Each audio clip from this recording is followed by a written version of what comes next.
sending me materials, which thank you. Sending you what? The materials. Yeah, as soon as we get that off, let me make sure I do it while you're with me at the end of this session. Okay. All right. So let's say we sell one Apple December 225 call at 9. Now, hopefully at some point you're able to look at that transaction and say, okay, what am I looking at? Contract specification.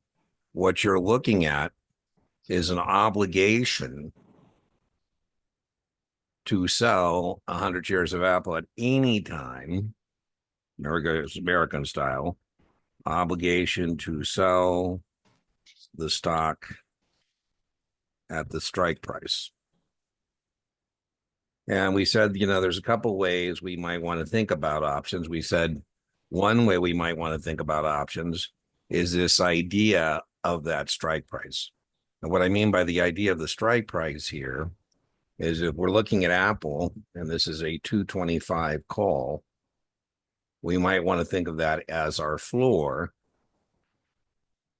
because 225 or lower, the contract has no intrinsic value and it would expire worthless.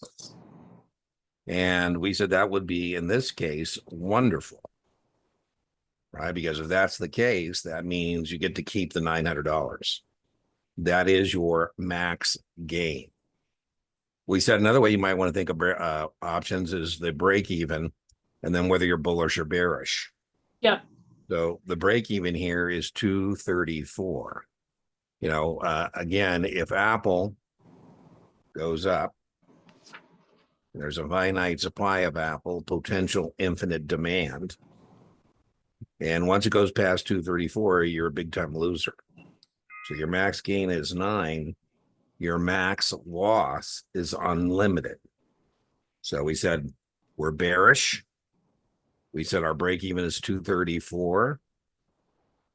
So anywhere below 234, we're a winner. 225 or less, contract expires, we keep the $900. Yep. We said our max loss is unlimited. And as your broker, I would say, well, that's kind of foolish because, to take unlimited risk for $900 is just not a very good risk reward ratio.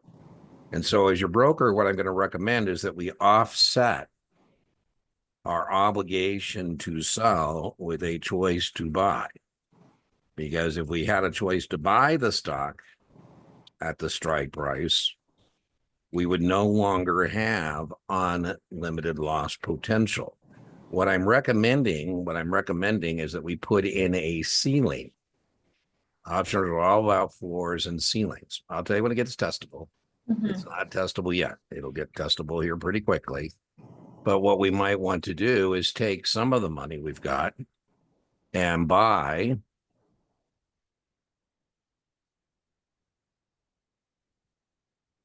one Apple December 235 call at 3.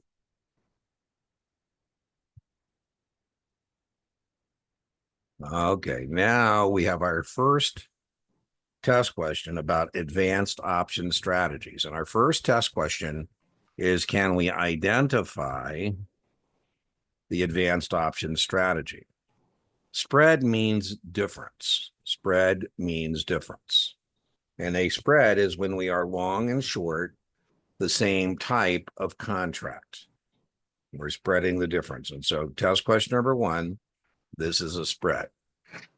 And what we did here, we put in the ceiling here at 235. Because we know we're too smart to actually take unlimited risk potential. So we said, hey, let's take some of our money, and just in case this thing blows up, let's have that ceiling. As we said, options are about floors and ceilings. Floors and ceilings. And so here's our ceiling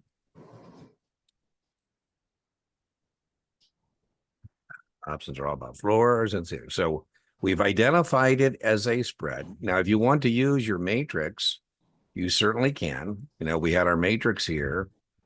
Let's just get our matrix going. Here's our matrix. And here is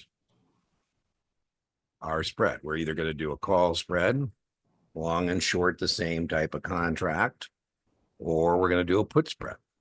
Yep.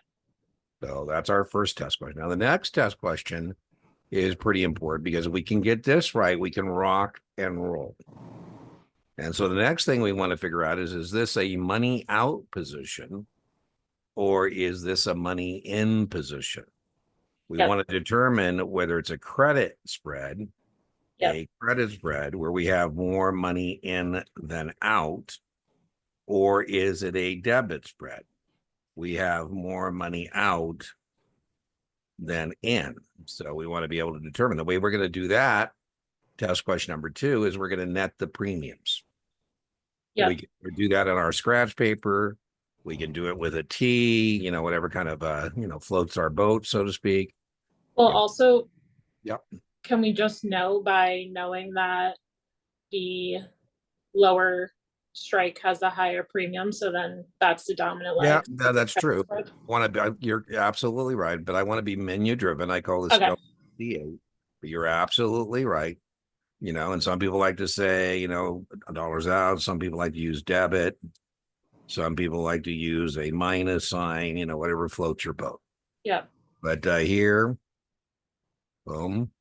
Some people like to use spread means difference. What's the spread on the game tonight? I'm asking, what's the difference in the scores? And again, some people like to use dollars in. Some like to use credit. Some people like to use plus or minus. We can do it in a T. We can also just net these premiums here and say, well, that's money out.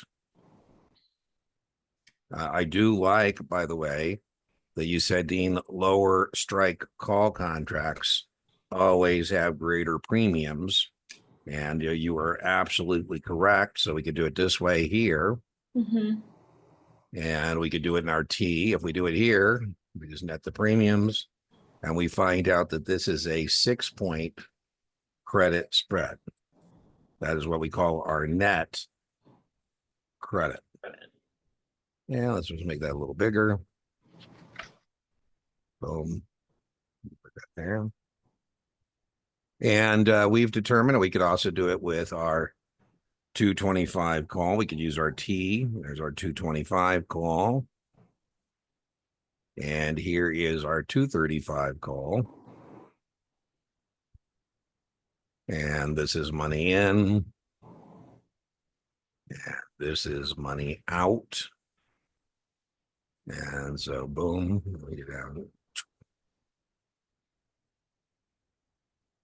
And again, some people like to use +9, -3, whatever. The difference in this is right now, very testable, is 6. Yep. Now, the next thing we got to do, we said there are 8 test questions about advanced options as it relates to spreads. Yep. Our third test question is, do we want the contracts to expire or do we want the contracts to be exercised? Expire.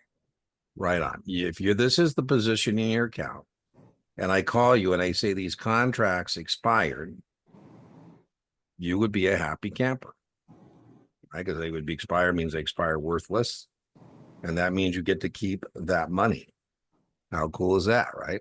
You know, we've said this over and over again, and it's a common thread that we've discussed, is that if you collect money, the best case is contract or contracts expire and you get to keep the money. So now, by the way, I think you're kind of a jerk if you say, well, gee, Dean, had I done the naked calls, I would have made, $900. And I said, yeah, but you would have been taking all kinds of risk. Right. So, I mean, that's why you didn't do the naked calls, because you're a smart bear. You're not a dumb bear. Now, expire has 6 letters. Credit has 6 letters. And so once you get that, you're going to rock and roll. You'll be right every time. The next thing we got to do is determine, do we want the difference in the premiums to get larger or smaller? Hardest part to get. Don't need to get it because, again, credit, expire, narrow goes together all the time. Yep. And again, it has 6 letters. Yep. So once you get here, you can really rock and roll. Hardest part to get. Don't need to get it. Do we want the difference in the premiums to narrow, or do we want it to widen? Narrow or widen? And I call you and I say, hey, guys, I'm just checking in with you on that spread. You remember you did the spread, you established the spread for 6, and right now the difference is 4. Would you like me to close it out for a profit of 2? Or I say, hey, I'm just checking in with you. You established the spread for a net difference. The spread difference, that's what spread means, was 6. Now it's 8. You got a 2-point loss so far. You want to let it ride or you want to close it out? Hardest part to get. Don't need to get it because credit, expire, narrow goes together all the time. Debit, expire, widen goes together. Exercise, widen goes together all the time. I'm going to show that to you next. I'm going to show you a debit spread. Yep. A preview of coming attractions. But the whole point here is that we want to play between these 2 prices. All the action in the spread, takes place between the floor and the ceiling. That's this whole point of this spread is I'm saying I want to play between those 2 strikes and then I don't want to play anymore. Now the gain and the loss in the spread always equals the difference in the strikes. There is 10 points here to be made or lost. That is the whole point of a spread.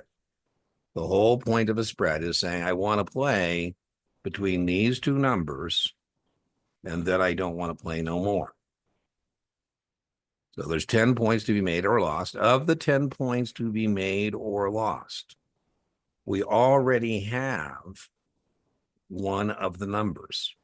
Yep. Now the range here is 10. And of those 2 numbers, we already have one of them. And what we have is our net credit of 6. Yep. So, we said our gain is 6. That's our net credit. Yep. And so the gain and the loss always equals the difference in the strikes. Yep. Always, always, always. So if there is 6 points to be made,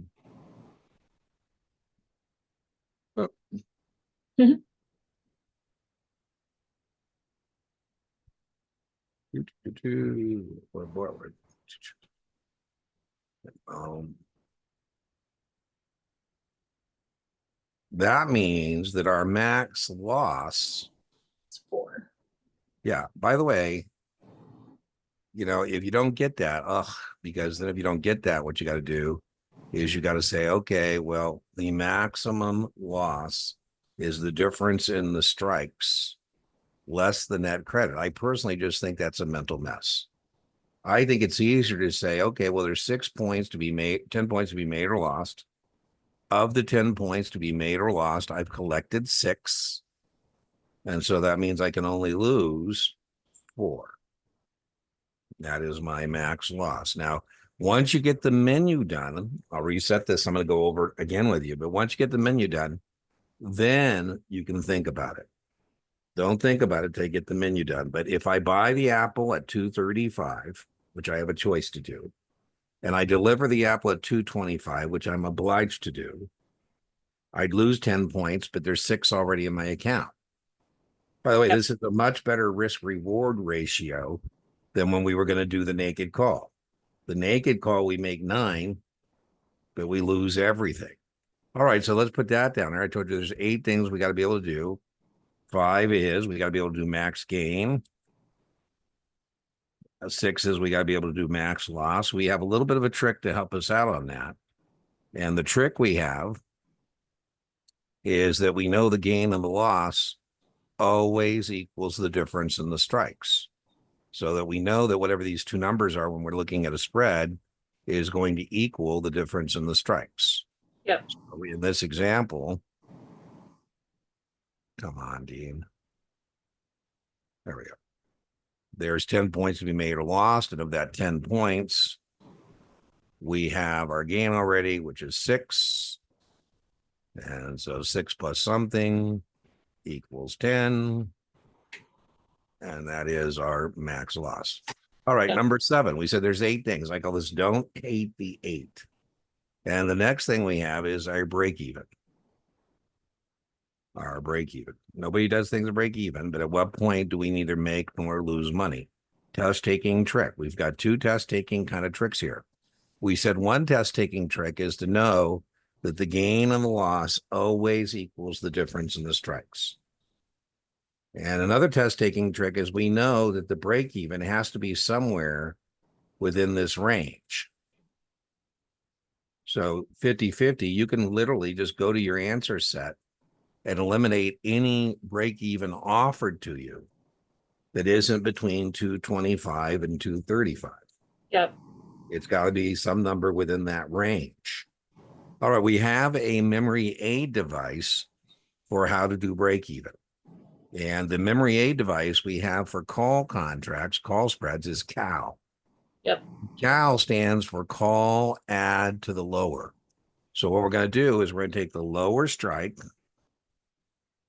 and we're going to add the net premium. Doesn't matter what's a debit or credit, does not matter. Whatever that is, we're going to add it to get our break even. So call add to the lower. So the lower strike here is 225. And so call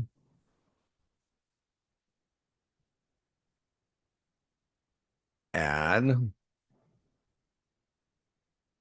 to the lower. We're going to take 225 plus, it doesn't matter, debit or debit, net premium, and we get our breaking even of 231. Now, as I mentioned, I recommend that you don't think about it until you get the menu done. Yep. So when you get the menu done, then you can think about it and say, okay, well, if I buy the apple at 231 and I deliver it 225, right, I'm obliged to sell the stock at 225. And if I buy the stock at 231, break even is the number that makes the columns balance. And please note, I take here a 6-point or 9-point loss on the stock, but I got the money 6-point loss on the stock, but I got that in my account. I'm just illustrating that indeed the break even here is 231. Yep. The last thing we've got to be able to do on the test, and it sounds like you're going to get this right, is we have to be able to determine whether the spread we're looking at is bullish or bearish. Yep. And the way we do that is the larger premium dominates the position. Now, I like what you said because you had demonstrated you know the mantra. Lower, higher, longer. Lower strike call contracts always have greater premium. So if we're trying to figure out what sandbox we're playing in this sandbox, we're a 9. And in this sandbox, we're a 3.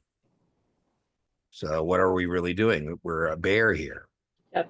And that means we want the stock to be down from 231. This is a bearish spread. Yep. If you do all those things, you've got my guarantee that whatever they want to know, you've got the answer. So I call this don't hate the 8. So let's just go back. Boom, boom, boom, boom, boom, boom, boom.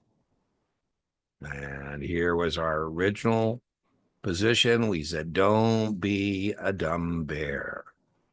And we said, if this is what you do, you are a dumb bear. Because if you do a naked call, you have unlimited loss potential. Yep.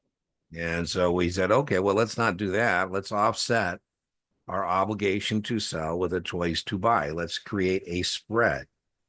A spread, we said test question number 1 is, can you identify it? It's when you're long and short the same type of contract. So we have call spreads and we have put spreads. I'm showing you now a credit call spread. If you had to show, I guess what I'm going to show you next, it's probably going to be a debit put spread, Yes. right? All right. So we said the next thing we got to do once we've identified a spread is we have to determine whether it's a debit or credit. Did we buy the spread or did we sell the spread?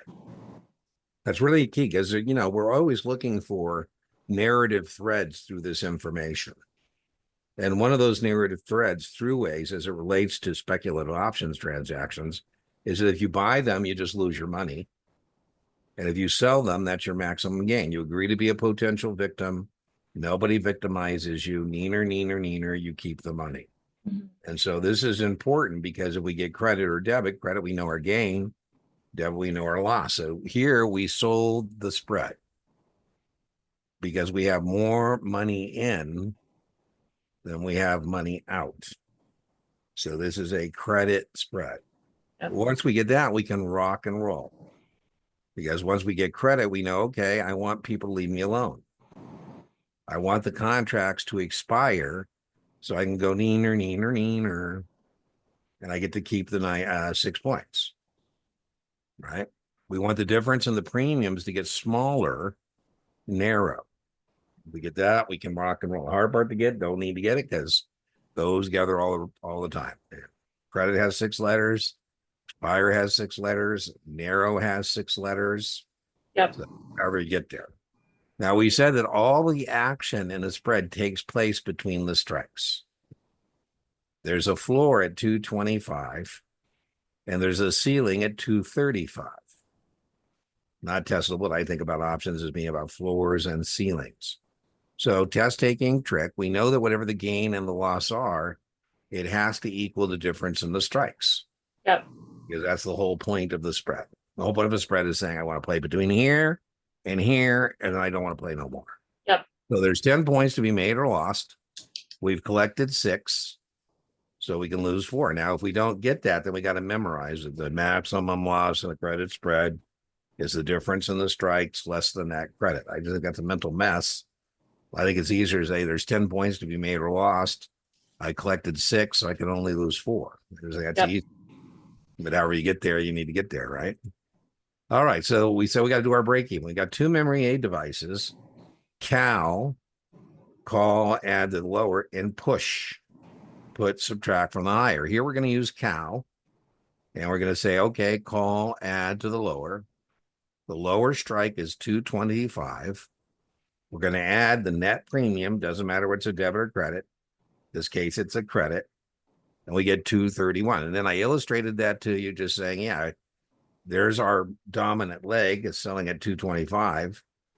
Now, by the way, if you get good at a T, you could just plug in the 225 and then shop the answer set, knowing that whatever's on the other side's got to make the columns balance. You guys remember break even is same dollars out as dollars in. And so, yeah, indeed, if we buy that stock at 231 and deliver at 225, which we're obliged to do, we lose 6. We got 6. We break even. We got 234 out and we got 234 in. But again, that's not why we do things, right? Yep. And then we said we got to determine bullish or bearish. You were correct. And that's important because we got to know where we want the stock to be in relationship to our break even. And this indeed was a bearish spread. Larger premium dominates the position. Larger premium dominates the position. Okay, so boom, boom, boom.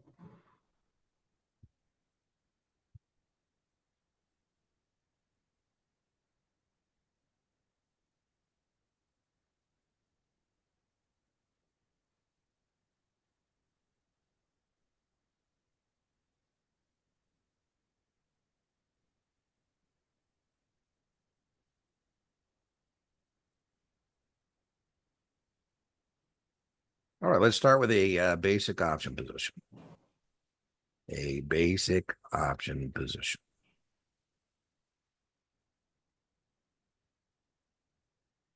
And boom.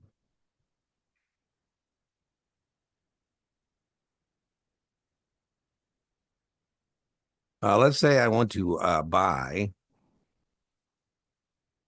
1 apple December 225 put at 13. That's just a basic option strategy. And we said it's very, very difficult to be right about an option because you got to be right about three things. You got to be right about direction. Here we're choosing down. We got to be right about how far down. We got to cover our out-of-pocket cost. So I need at least 13 points of downward volatility. I'm buying downward volatility. And I got to be right about timing. I'm saying all this is going to take place between now and expiration. And so what I have here in terms of contract specifications is I have a choice to sell the stock at the strike price. That's contract specifications. And again, the conversation isn't testable. But here, if we're looking at dollars out, dollars in, whoop.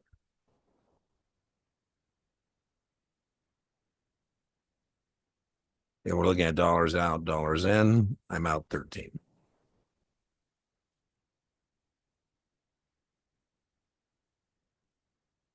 And, my max gain is when the stock goes to zero. 225 minus 13 to zero. My max loss is 13 points, $1,300. And I'm bearish. So bearish, max loss is 13. Max gain is 212 to zero. And I'm a bullish. By the way, I'm a smart bear because at least here I'm smart enough not to short the stock. If I'm wrong, I'm just going to lose that money. What I want to do here is I might want to lower my out-of-pocket cost. Because if I can lower my out-of-pocket costs, I'll need less downward volatility to break even, and I'll have a lower risk profile. And let's just put over here, here's our strike price. And we said options are all about floors and ceilings. So there's that strike price. XP just means strike price. And our strike price here is 225. 225 or higher. Contract expires and I lose 13 points. Here is the market price of Apple. Apple can go all the way to zero. And, right now I have 13 points out of pocket. All right, so now I'm going to implement a spread. We said test question number one is, can you identify a spread? And so again, if we're going to use our matrix, if Dean has already done this, where is that? There we go. If I've already done this to create the spread, I'm going to have to do that. Yep. Because the spread is when you're long and short the same type of contract. Yep. All right, so I'm going to sell one Apple December. Now I got to decide, how much I want to participate, because remember, I only participate between the strikes. And so this is going to be kind of important to make this decision about what I'm going to do here, because remember, all the action takes place between the strikes. So I think I'll go for the 210 puts. What? And let's say Dean can bring in 6 points for that. Okay, so test question number one was we've identified the spread. Test question number two. That's close enough. Test question number two is, can we determine debit or credit? And we said that's kind of important, because if we determine debit or credit, we can really rock and roll for, the next 3-4 things that we're required to do. And so debit or credit. So how do we determine whether a spread is a debit spread, we're buying the spread, or it's a credit spread. We're selling the spread. How do we do that? Well, I would do it by saying the higher put. Yeah, right the on. greater That's the premium. dollars out. Let's just put that there, right? That's dollars out. You're absolutely correct. And you say, Dean, that's the dominant leg. I'm paying 13 for that. But I'm only And I'm bringing in 6 for this. Yep. And you are correct. And then we're just going to net those two, right? To establish the net debit or credit. Yep. In So this case, debit pencil, not testable, but I have lowered my out-of-pocket cost from 13 down to 7. And it's a hell of a lot easier for Apple to go down 7 than it is for Apple to go down 13. Not testable, just what I'm doing here, right? So I can use my T as well. I could put this 6 here as money in. And there's our net difference of those two numbers is the spread, which in this case is 7. And, whenever you got a lot going on too, you want to try and be more mechanical about how you're proceeding, just because there's a lot going on, right? So, all right. So this is a net debit. Let's put that there of 7. Boom. And let's make that a little bigger. Boom. And let's put that here now, right? Because that's the whole point of this spread. Is you're saying that you want to play between 225 and 210, and then you don't want to play no more. That's the whole point of a spread, right? So we have a ceiling at 210, and we have a floor at ceiling at 225 and a floor at 210. All the action takes place between those two numbers. Yep. That's the whole point of the spread. So I'm saying I want to play between here and here, and I don't want to play no more. So we have indeed determined that this is a debit spread. So now what we got to determine is, do we want the contracts to exercise or expire? Do we want the contracts to exercise or expire? And well, if it's a debit spread, we want the contracts to be exercised. Now, once you get the menu done, then you can think about it, but don't think about it till you get the menu done. Right? So if these contracts got exercised, that's our third thing. Let's put it up here. You would be a happy camper, because that would mean that somebody stuck it to you at 210, and you go, oh God, Dean, I got to buy a 210. I said, hey, Pamela, it's okay, because we're going to stick it to the next guy at 225. That's wonderful. If somebody sticks it to us, we stick it to the next guy. So it's going to be fine. And so if it's a debit spread, we definitely want to exercise the contracts. That's our third test question. We said there's 8 things we got to be able to do. And we want to exercise or expire. And again, it's good news. As I said, it's good news because you have an obligation to buy at 210.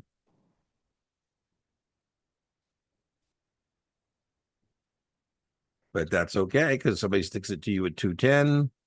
You're the put E at 210, but you're the put at 225. So all good. All good. All right. So next thing we got to do, I think it's the hardest part. We don't need to get it. Is we have to determine, do we want the difference in the premiums to widen or narrow? Debit, exercise, widen goes together all the time. Yep. There is no circumstance in which you would not be correct. I think of it when you're like Dean and you're wide, you need to exercise. I thought it was funny. Mom was the other day, my brother has put on some weight, and Mom made it fun because I joke with people all the time that in some cultures it's a sign of wealth and prosperity. And Mom was saying she wished my brother was more not into that he's overweight. He'd be like, and just say, hey, that's who I am, man. Sometimes when my contract says, hey, can you help me out? I go, listen, you don't tutor Series 7s, and I don't do contracting. That keeps the we stick to what we're good at. Yeah, so anyway, so debit, exercise, widen goes together all the time. And what we're referring to is the difference in those premiums. Now, we said there's a couple tricks. And one trick we said is that the gain and the loss always equals the difference in the strikes, because the whole point of the spread is you're saying that you want to play between these two numbers and then you don't want to play no more. Yeah. That's the whole point. So there's 15 points to be made or lost. Of the 15 points to be made or lost, you spent 7 of those. Yeah. And whenever you buy an option, whether it's a, you know, a call or a put or a straddle or a combo or a spread, whenever you buy an option, the worst case is you're going to lose your money. So very easy to qualify somebody who wants to buy an option position. Is this money you can afford to lose? And we said our max gain and our max loss equals the difference in the strikes. So there's our max gain. We said there's 8 test questions. Here is our max loss. And we said whatever those two numbers are, they have to equal the difference in the strikes. Now, of those two numbers that equal the difference in the strikes, we already have one of those numbers. Yep. Here, 15 is what the gain and the loss add up to. Yep. And of that 15, we already have one of the numbers. Yep. And so our max gain It's 8. is 8. Now, again, you can either memorize that the maximum gain in a debit spread is the difference in the strikes, 15 less the net debit. I just personally think it's a mess. I think that's easier to say, well, there's 15 points. I spend 7. So that means I can only make the 8. Yep. You know, however you get there, you know, kind of how you need to get there. So we said there's 8 things you got to be able to do. So here we said our loss was the 7. And so 7 plus something equals the 15. And that would be the 8. Or $800, 8 points. Okay, so we got a test taking trick. We said that the gain and the loss equals the difference in the strikes. And we said that that's the whole point of the strategy. And we said the break even has to be somewhere within that range. Now, of those two numbers, we already have one of the two numbers that add up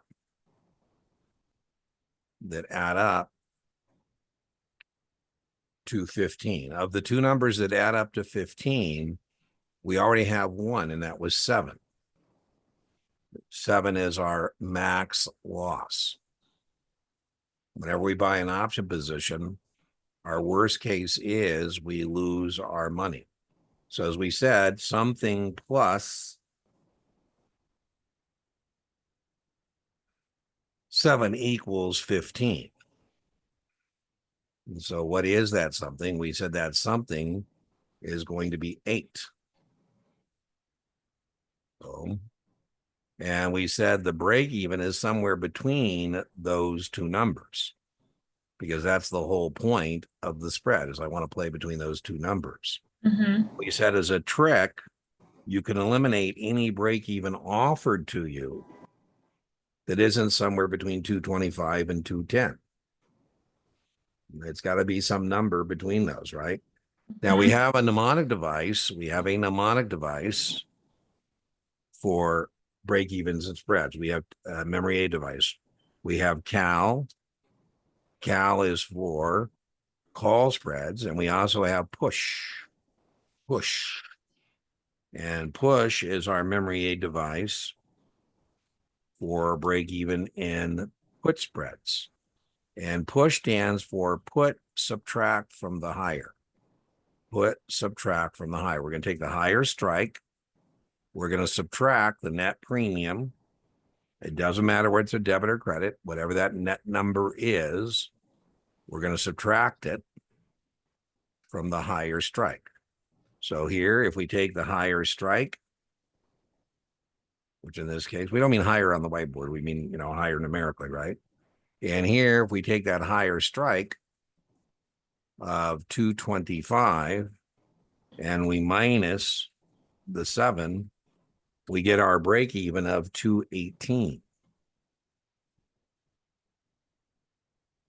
Now you can prove that, by the way, by just kind of plugging that into your T and saying, okay, well, break even is same dollars out as dollars in. And I have a choice to sell at 225.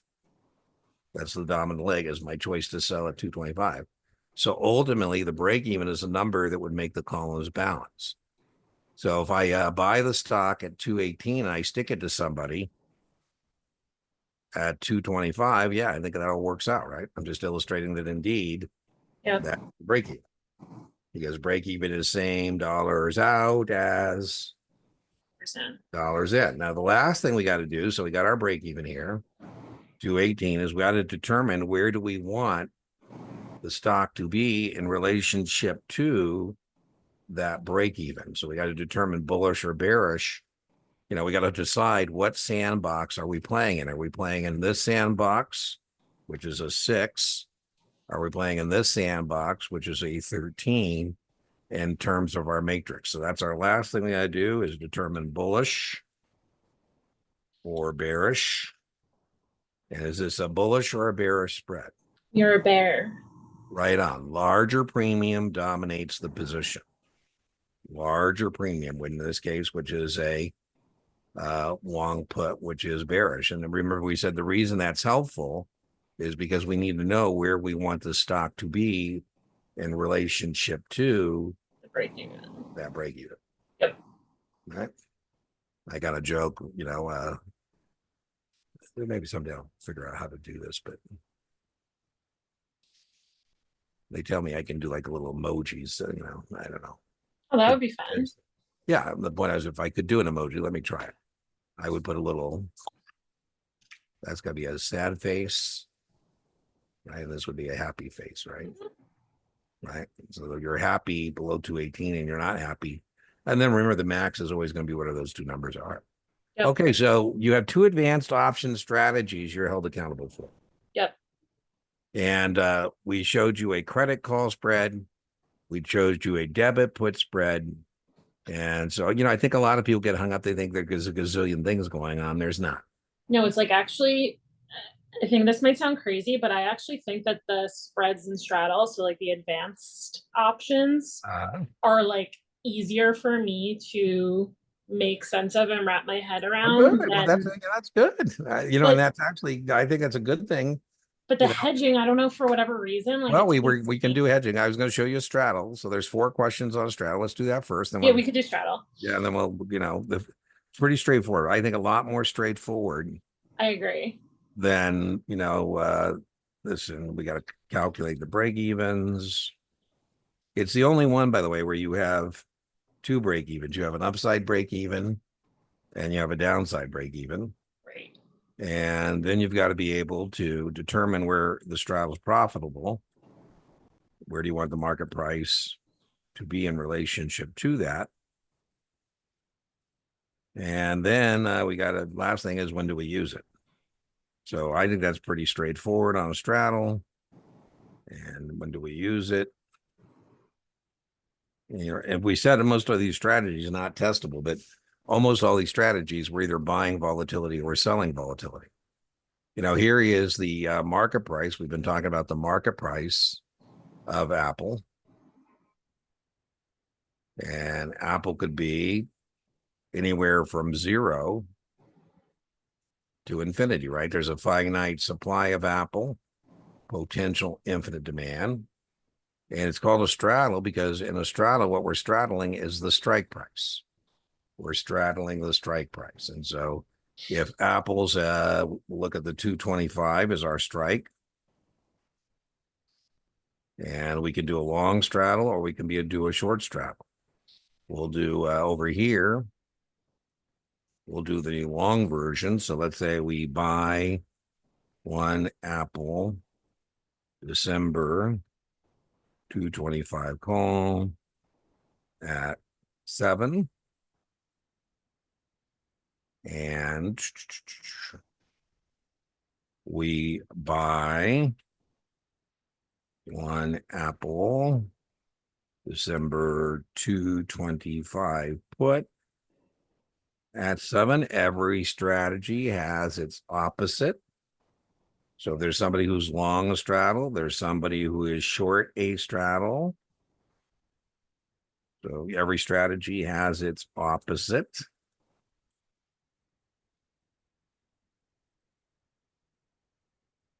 Boom.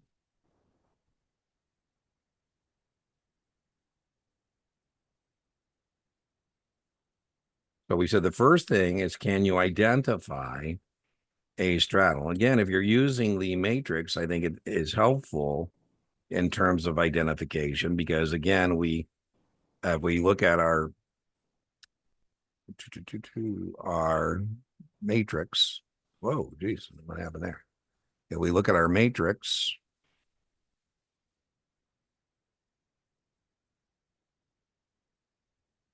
we're straddling the strike price line. Right, so there's our long straddle, and here's our short straddle in terms of our matrix. Yep. We said we got to calculate our break evens. We said there's 2 of them. So we have what's called our upside break even. We have our upside break even, and we have our downside break even. It's the only time we're going to have 2 of them. The way we're going to do that is we're going to take strike price, XP means strike price, plus total premium. Whoop. I don't know where that's coming from.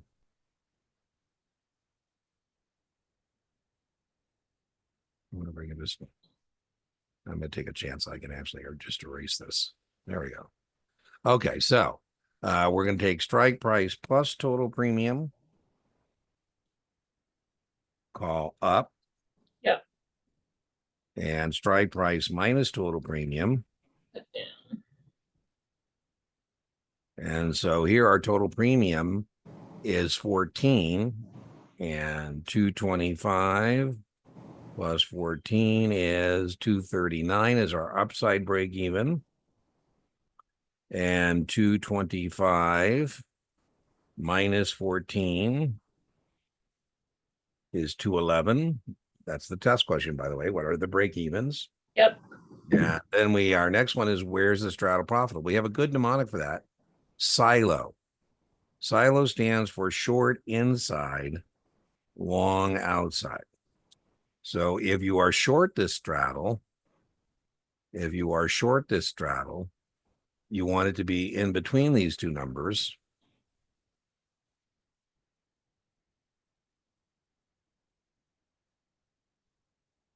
Short inside, long outside.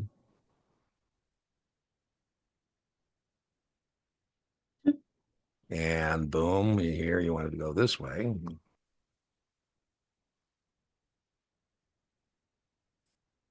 Right. And, here would be pluses, depending on which side of this you're on.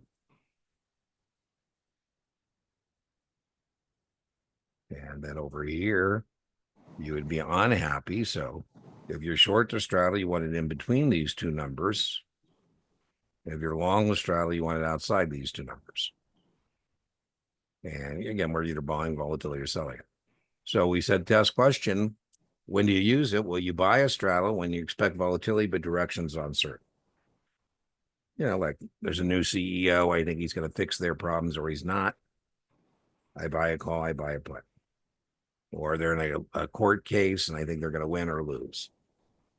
Right. So short straddle, you expect this trading range. By the way, kind of a test question here. Short straddles are very seductive. I said, do you think Apple's going to stay between 239 and 211 between now and December? Because if so, there's a way to profit. But you should recognize that a short straddle has unlimited loss potential. Yep. Right, because you got that naked call there. Yep. So those are our 4 questions on straddles. I think it's pretty straightforward. Yeah. Let me give you a couple to try here, and then we'll do some hedges, whatever you want to speak, whatever speaks to you. Let me go grab a couple practice questions. Boom, boom, boom. Boom, there you are. Boom. So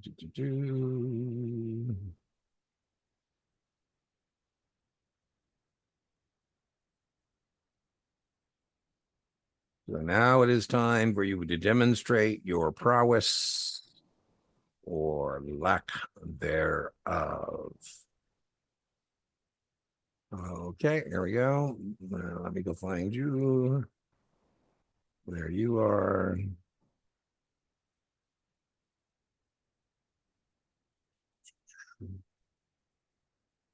Can you see my screen? Yes. Boom, that's not the one I want to show you. Here we go. An active options trader establishes the following positions. Long 2 alpha April 50 calls at 2 and short 2 alpha April 40 calls at 6. What is the break even? So this is a spread. Indeed, spread. It is it's a credit. You're correct. Spread. It's a credit call spread. You are correct. So my break even, so I'm going to add to the lower. So my break even is 44, but there's Excellent. two of them, so it's 8. Whoa. You just got the answer.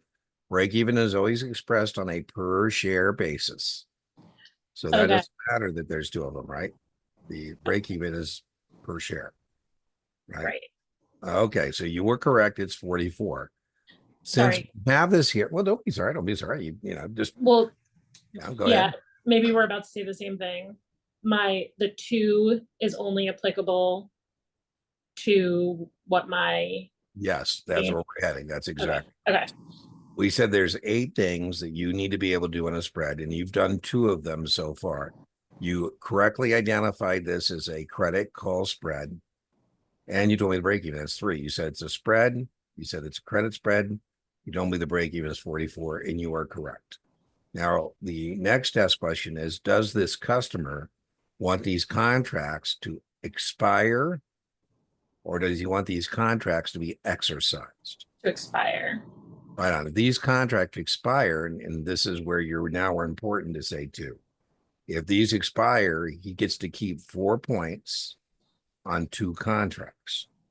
So his max gain is $800. Okay. Right? Yeah. All right. So do you want the difference in the premiums? The difference in the premiums presently is 4. Yep. Want that spread, the difference, to get larger or smaller? I want it to get smaller. Narrow is the technical word for that. Indeed. Narrow. So credit, expire, narrow. The gain, we said, is what you've collected for. So what is the maximum loss? Again, this is where you got to be careful because there's 2. Yep. So 12. Good job. Excellent. We did break even. Is this a bullish or a bearish spread? This is bearish. Excellent. Larger premium dominates the position, right? A customer buys 5 ABC, September 50 calls at 5, and 5 ABC, September 50 puts at 3. This position is called straddle. Right on. All right. So now what are the break evens? What are the break evens in this straddle? So 58. Right on. And 42. You nailed it. In relationship to those break evens, where do you want the stock to be? Do you want it to be above 58 or below 42? Or do you want it to be in between 58 and 42? I want it to be outside. That's right. You want it above 58 or below 42. Yep. And now there's 5 of them. So here, if you lose, it's going to be 8 times 5. It's going to be $4,000, right? 8 times 5 times each contract governing 100 shares. Excellent. Excellent. I think this is the hardest type of spread question there is, where we're asking you to identify it when it's missing the premiums. Do you Yep. remember the mantra? Lower, higher, longer. Yep. Sorry, I'm Lower. just gonna write it down because Yeah, sometimes please do. Yeah, take for your me time. to. Absolutely. Absolutely.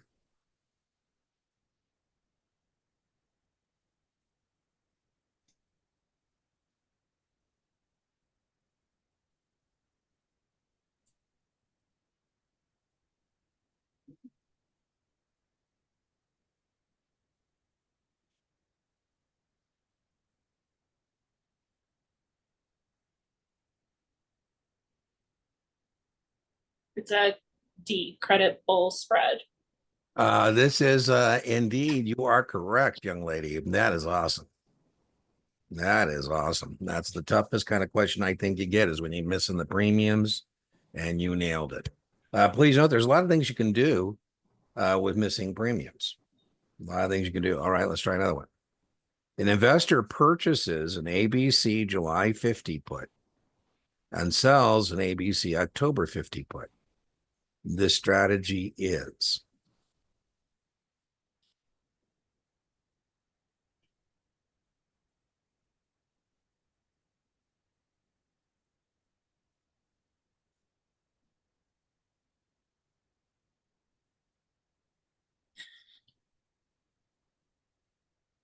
Okay. Well, they have the same strike. That's correct.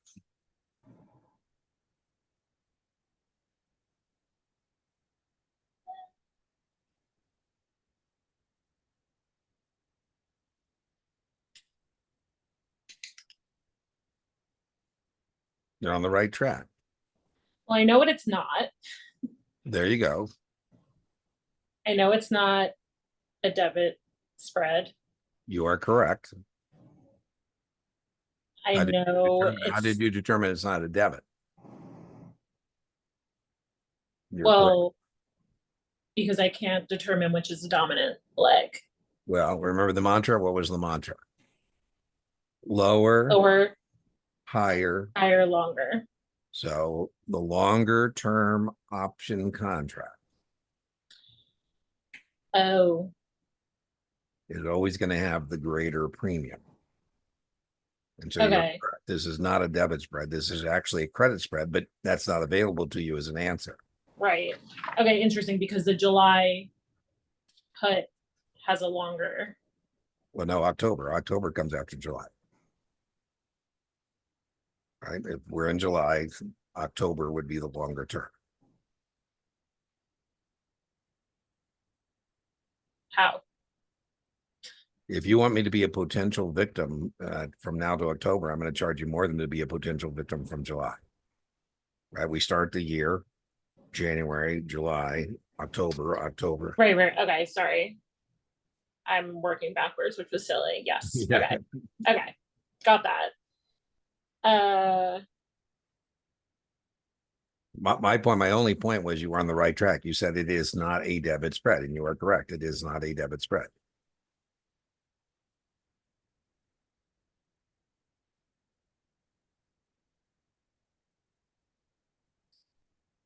Right. Okay. Calendar spread. There you go. Thing. Right. Is okay. The only thing that's different, you're spreading the difference again. The only thing that's different there is the months. Diagonal would be everything's different. The strikes, the months, everything. Everything's different. Combination of straddle with different strike prices. Is a calendar spread synonymous with a horizontal spread? Yes, it is. Okay. And the reason for that is the way it lays out on a quote machine. You know, if we had a quote machine and we were looking at premiums, that's how it would kind of line up. So let me just show that to you. Here's an example. Can you see my screen? Mm-hmm. So, you know, if we look at our quote machine, that's a vertical or a price spread. A vertical or a price spread. By the way, we don't know it's debit or credit because we haven't told you whether you bought the 40 or sold it. But the 40 would be the dominant leg. If we buy that, it's going to be a debit call spread. And if we sell that, it's going to be a credit call spread. Yep. Right? Vertical or price spread. And then you just asked me about this one. And you said, Nina, is a horizontal Synonymous, yeah, because on our quote screen, this is called an not testable, it's called an option chain. Yeah. So I pull up an option chain, it shows me all the strikes and all the months. Yep. And then poof, your point, that is exact synonymous. Okay. Chance to redeem yourself, which has the greater premium, the January call or the March call? The March. Yeah, there you go. Longer term. Yeah. I got my months down finally. There you go. Don't worry. I mean, I don't know when we talked last, but oh my God. You know, I've known I've known many people who are brilliant that are dyslexic. Anyways, this guy is a test taker. This was the other day, and they're very accommodating, but they assigned him a reader, FINRA, to read him the questions so he didn't have to read them. Oh wow. Which are, I've never heard of that before in all my years of doing this. And I said, well, how'd it go? He goes, well, Dean, it was kind of odd because the reader is just a reader and she reads anything. And so, she's reading these series 7 questions, but she really doesn't know like what she's been reading. Yeah. Yeah. And he said, that's so interesting. And he said it was so disconcerting because she, during this process, said, oh my God, this test is so hard. And I go, man, I wouldn't want my reader to be sitting out negative vibes, so that's so crazy. It is. I had never heard of that in all my years. That I'm not surprised that FINRA did. I said, well, did you have to pay for the reader? He goes, no, they, I told them I had a learning challenge or whatever it was. And they, I guess FINRA has encountered it before. And they said, nice. Oh, we can get you a reader. And I'm like, I've never heard of that. And I said, well, he missed the mark, by the way. They gave him more time.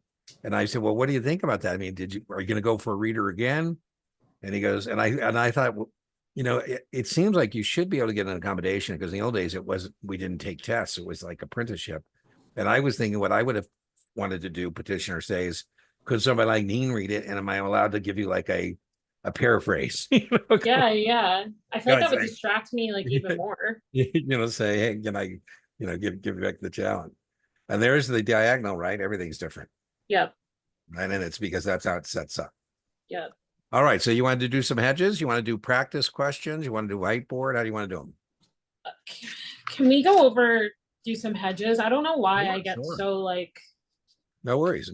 So let's do some hedges. Here we go.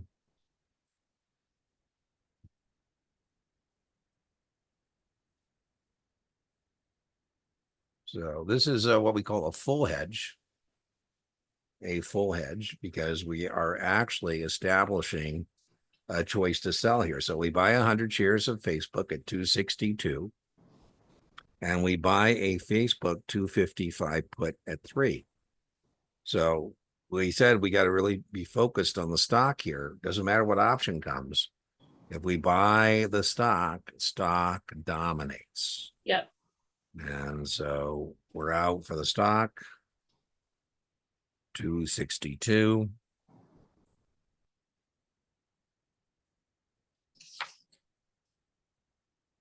Is that 3? Is that money out or money in the 3? It's money out. Yeah, we're out 3 points for the insurance, for the protection. So our break even is 265.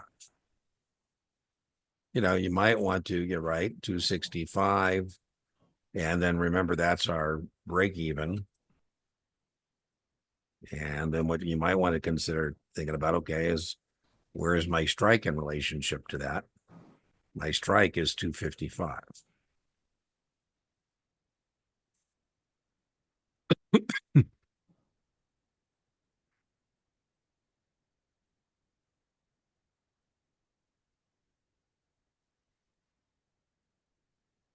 Right. So my maximum loss is the difference between. Yeah, right on, right? Because anytime I want. Yep, so it's 10. Yep. 10 points. And then remember, if it's just, they won't give you a choice between 10 points or 1,000. One or the other, but right on. All right, let's do another one. So this is sometimes referred to as a partial hedge. A partial hedge. Because it's not really so much about protection as it is about generating additional income. This one sounds pretty good. I say, how would you like to get paid 8 points to agree to sell Facebook at 270 that you bought at 262? In fact, you'll have 3 sources of profit. The difference between 262 and the strike price plus the premium. All right, so let's see. We're out 272 for the stock, or 262, excuse me.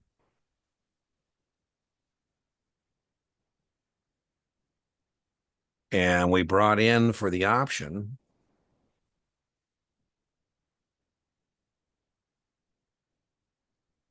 We brought in for the option 8 points. Yep. So it looks like our break even is 254. Yep. Now, if I want to again, maybe I then decide to put my strike here. You know, as I said, options are all about floors and ceilings. Floors and ceilings. And we said that you are bullish, but you do not participate past the strike price. You do not participate past the strike price. Your gain is capped. Mm-hmm. Put in a ceiling. You're never going to get more than 270 for that stock.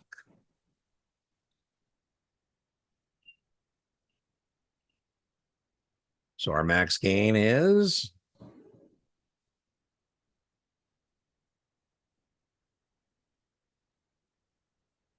whatever, 278 minus 260. yeah, right on. Yes. 16 points, yeah, 16 points, right? And then, you know, suitability, why do you do it? You do it to generate additional income. Well, we say over and over and over again, don't be a dumb bear. And so if you are going to sell short the stock, it would behoove you to do some risk mitigation. And what I would suggest to you that if you're going to short the Facebook stock, that you do some risk mitigation. And one way you can do that is to establish the choice to buy back the borrowed stock at the strike price, because if you do that, you no longer have unlimited loss potential. This is a full hedge. A full hedge, right? Yeah, because you're spending the money. To have a full hedge, you need to pay premium. You got to have money out of pocket. You don't want to hope something happens. You want to be able to make something happen. Yeah. Right? So our break even here is 259. Yeah. And then you might want to consider when you get your break even, put in your strike, 265. Right. And we said you're bearish. And that's important because that helps us determine where we want the stock to be in relationship to the break even. Right. So this is where we are exposed. We're exposed in this area here. All right. Worst case is I can exercise my call and get back the borrowed stock. So the most I'm going to lose is 6 points. By the way, losing 6 and making 259 is better than making 262 and potential lose everything. All right, so boom, that's just a smarter way to proceed. Right, because now that's why you do it. By the way, you do this to change the short stock position from unlimited risk to limited risk, right? If you don't have that protection there, that's a problem. I told you the hedge is the most things people get challenged on is they don't recognize it's a stock position. And they go, oh yeah, Dean, I know. I buy a 265, go at 268, unlimited gain, max loss is 300. I'm a bull. That is not a stock position you're looking at, or excuse me, not an option position you're looking at. That is an option position. That is an option position, right? All right, let's give you a couple more to try here. Wait, sorry, can you go back to that one? Mhm.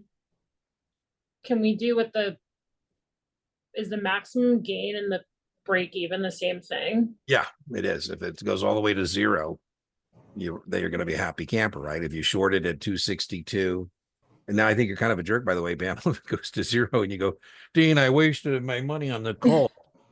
I've had clients when I was a practitioner, it used to drive me nuts because we put a hedge on and then we don't need the hedge, and then they'd be complaining. I'm like, well, listen, the hedge isn't about if we're right, the hedge is about what if we're wrong. What I used to do with them, and I use it when I'm teaching, is saying, listen, we don't buy insurance because we plan on wrecking.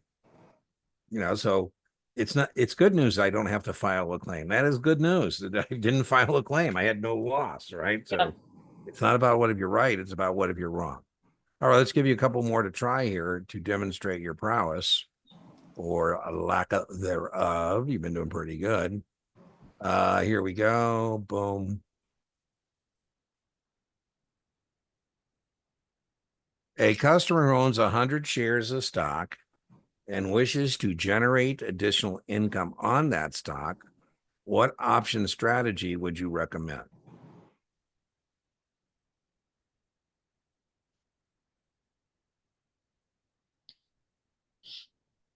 Okay. I want to sell a covered call. Right on. Good job. That's exactly correct. All the following positions exposes a customer on unlimited risk. So we got 3 dumb bears and 1 smart bear. 3 dumb bears and a smart bear.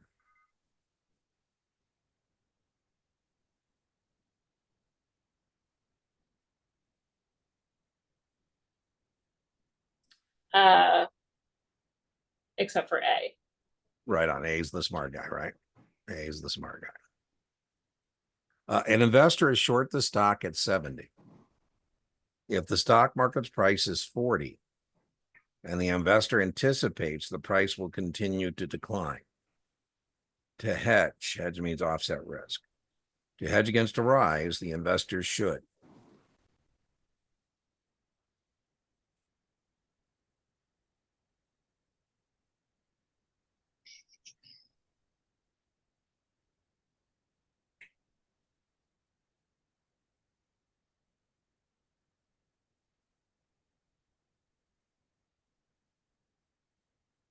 Buy a, is it A? Buy a put? buy a call. You want to be Mhm. able to, right? You want to have the choice to buy back the Oh, borrowed stock. Choice to buy back the borrowed stock.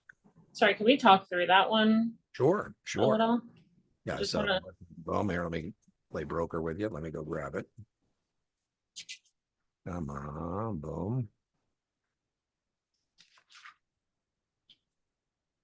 Boom. Boom. Okay, I like to use a T. Some people like to do, plus and minus, whatever floats your boat. Yeah, I like to do this. And I like to track the money. And so I call you as your broker. We establish this short position. We sell the stock at 70. We're hoping to sell high and buy back low is what we're hoping to do. And so I call you and I say, the stock is now 40. And I said, we're not closing out the position, but we're looking pretty good. I mean, if we wanted to, we could close this out, get back the borrowed stock. We've made 30 points. And I said, what's your thoughts? And so you say, well, Dean, I think it's going to continue to go down. I said, okay, well, so that means we don't want to close out the position. You think there's more money to be made? I said, I'll tell you what, though, we might want to buy some insurance to protect this profit. I mean, we've actually had a pretty good gain here from 70 to 40. What I would suggest is why don't we establish to buy back the borrowed stock at a set price, a choice to buy the stock back at a set price anytime between now and some future date. I mean, we have a paper profit, so why not use some of our paper profits to buy some insurance? We're always interested in, again, the way I think of this is I always am interested in the offset the opposite market direction that I'm hedging in. So that's where I sold. Yep. And so the opposite was going to be, you know, buying. And that's the offset. I don't need to, you said buy a put. That's a choice to sell more. We don't need to sell more. We've already done that. Yep, Well, we want the right to be buy. able to buy the stock. Yeah. So the offset is to buy the stock.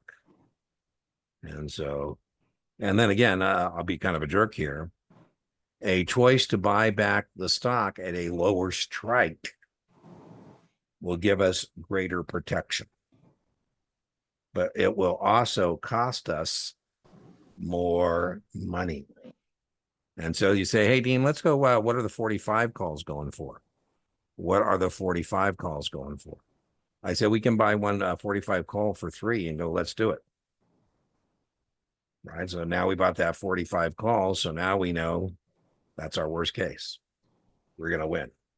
Mhm. There's no way we can lose because we're hedged. We're hedged. You know, by the way, you know, the other thing you could do is you could put in a buy stop order as well. So, you know, there's orders that you could use as well as options to protect things, right? Yep. All right, let's try a couple more.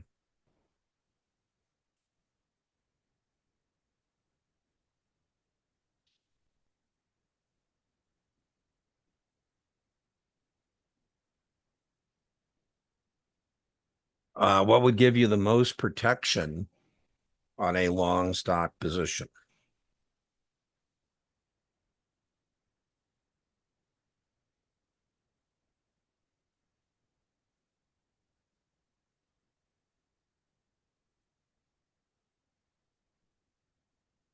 Uh,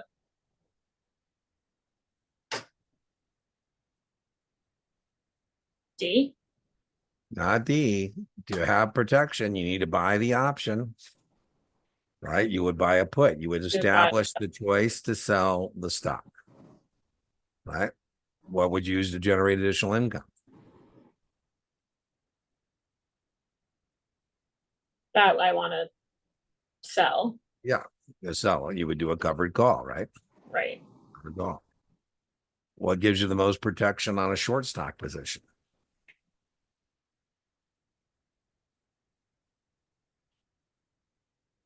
Oh. A. Yeah, it's the one we just did, right? Yeah. And then here's an overview, right? Yeah. There's an overview, right? So we have the full hedges where you're actually buying. The key is if you want real protection, you got to buy the Gotta contract, buy. right? If you want income, you sell. Yep. Right? That's the offset. Okay. Okay, so we've got about 10 minutes left, but I think that's a good session. I think it's I think a good time to call it a day, but I'll spend more 10 minutes or give you the 10 on next time.